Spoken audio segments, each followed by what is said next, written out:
ഇന്നൊരു വാട്ടയായിട്ടുണ്ട് കേട്ടോ. രാവിലെ 6 മണിക്ക് തന്നെ എണീറ്റ് ഒരു കട്ടൻ ചായ കുടിക്കാന്ന് വിചാരിച്ചപ്പോൾ നല്ല തിളച്ച കട്ടൻ ചായ കാലിക്കൂടെ വീണ് ഉദ്ഘാടനം ചെയ്തിട്ടുണ്ട്. 10 മണിയായപ്പോൾ കട്ടൻ ചായയും ദോശ നല്ല തേങ്ങാ ചട്നി അമ്മ ഉണ്ടാക്കി തന്നു. പക്ഷെ തേങ്ങാ ചട്നിയുടെ മുക്കാഭാഗം ഞാൻ നിരത്തിട്ടു കേട്ടോ.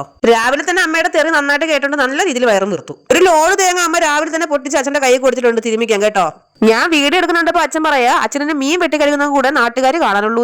ഫുൾ ടൈം മഴ ആയതുകൊണ്ടാണെന്ന് തോന്നുന്നു. ഒരു 12 മണിയപ്പോ നല്ല കോടമഞ്ഞ്. അമ്മ ഉച്ചയ്ക്ക് കറിയാക്കാനുള്ള പാവയ്ക്ക വെട്ടുന്ന കണ്ടിട്ട് ഷീതുട്ടി വേറെ എന്തോ ആണെന്ന് പറഞ്ഞ് അമ്മയുടെ പുറകെ തൂങ്ങിയിട്ടുണ്ടേ. അവളിന് വല്ല ചക്കയോ മാങ്ങയോ ആണെന്ന് വിചാരിച്ചിട്ടാണോ ഈ തൂങ്ങി പിടിച്ച് കയറുന്നത്. ചക്കയുടെ കാര്യം പറഞ്ഞപ്പോഴാണ് ഓർത്തത് അമ്മ പുറത്തൊരു ചക്കയെ കെട്ടിപ്പോന്ന് വെച്ചിട്ടുണ്ടാവും. ഒന്ന് പോയി നോക്കട്ടെ. നാണമില്ലാത്ത ചക്ക തുണിക്കകത്ത് കയറി ഇരിക്കാൻ തുടങ്ങിയിട്ട് കുറെ മാസം ഇതുവരെ വിളഞ്ഞതുമില്ല പഴുത്തതുമില്ല. മഴ ചെറുതായിട്ടൊന്ന് തുറന്നപ്പോ അമ്മ ദേ ചൂലും കൊണ്ട് ഇറങ്ങിയിട്ടുണ്ട്. അന്നേരം തന്നെ മഴ എവിടെന്നോ കയറി വരുന്നുണ്ട് കേട്ടോ. അമ്മ തൂത്ത് കഴിയും മുന്നേ മഴ അർമാദിച്ച് പെയ്യുന്നുണ്ടേ. ഇന്നത്തെ ദിവസം ഇവിടെ മഴയോട് മഴയായിരുന്നു. എല്ലായിടത്തും ഇങ്ങനെയൊക്കെ തന്നെ ആയിരിക്കും അല്ലേ. മഴ ചെറുതായിട്ടൊന്ന് തോർന്നു കണ്ടിട്ട് ഞാൻ ഉരുക്കണ്ണ ഉണ്ടാക്കാൻ വേണ്ടി പുറത്തേക്ക് ഇറങ്ങിയതായിരുന്നേ. നേരത്തെ തിരുമിയ തേങ്ങയില്ലേ, അത് ഉരുക്കണ്ണ ഉണ്ടാക്കാനായിരുന്നു കേട്ടോ. ഉരുക്കണ്ണ ഉണ്ടാക്കി തുടങ്ങിയപ്പോഴേ മഴ നേരത്തേക്കാളും ഇരട്ടി ശക്തിയായിട്ട് വന്നിട്ടുണ്ട്.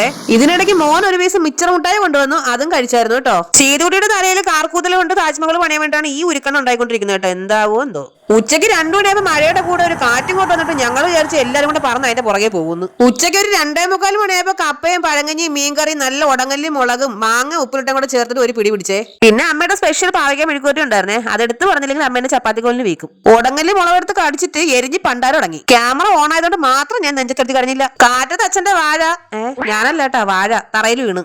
4 മണിയായപ്പോൾ ഫ്രിഡ്ജിനകത്ത് ആരും കാണാതെ തണുത്ത് മരവച്ചിരുന്ന ഐസ്ക്രീമിനെ ഞാൻ മോചിതനാക്കി. ഐസ്ക്രീമും കുടിച്ചോണ്ടിരുന്നപ്പോ പറമ്പിൽ പടക്കോന്നൊരു ശബ്ദം. ചെന്ന് നോക്കിയപ്പോ ദേ ഒരു മുട്ടക്കാട്ട ചക്ക. ലോട്ടറി അടിച്ച സന്തോഷമാണ് ഞങ്ങൾക്ക് ചക്ക കിട്ടുമ്പോ. ദേ ഷീതുട്ടിയുടെ മുഖത്തെ ആ സന്തോഷം നിങ്ങൾ കണ്ടില്ലേ.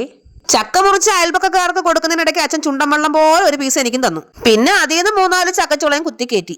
എന്താണെന്നറിയില്ല, പഴയ പോലെ വിശപ്പ് അങ്ങനെ തീരെയില്ല. 6 മണിയായപ്പോൾ മഴയത് തണുത്ത് മരവിച്ച് സന്യാസി പോലെ പുറച്ചു മൂടിയിരുന്ന എനിക്ക് അമ്മ ഒരു ഗ്ലാസ് ചായ ഇട്ടുണ്ടോ. രാത്രി 10 മണിയായപ്പോൾ പുറത്ത് നല്ല മഴയും കയ്യിൽ നല്ല ചൂട് മാഗിയും. കുറെ നാളുകൾക്ക് ശേഷമാണ് മാഗി കഴിക്കുന്നത്, അതുകൊണ്ട് തന്നെ ഭയങ്കര ടേസ്റ്റ്. അപ്പോ അടുത്തൊരു വീഡിയോ കാണുന്നവരെ എല്ലാവർക്കും ടാറ്റാ.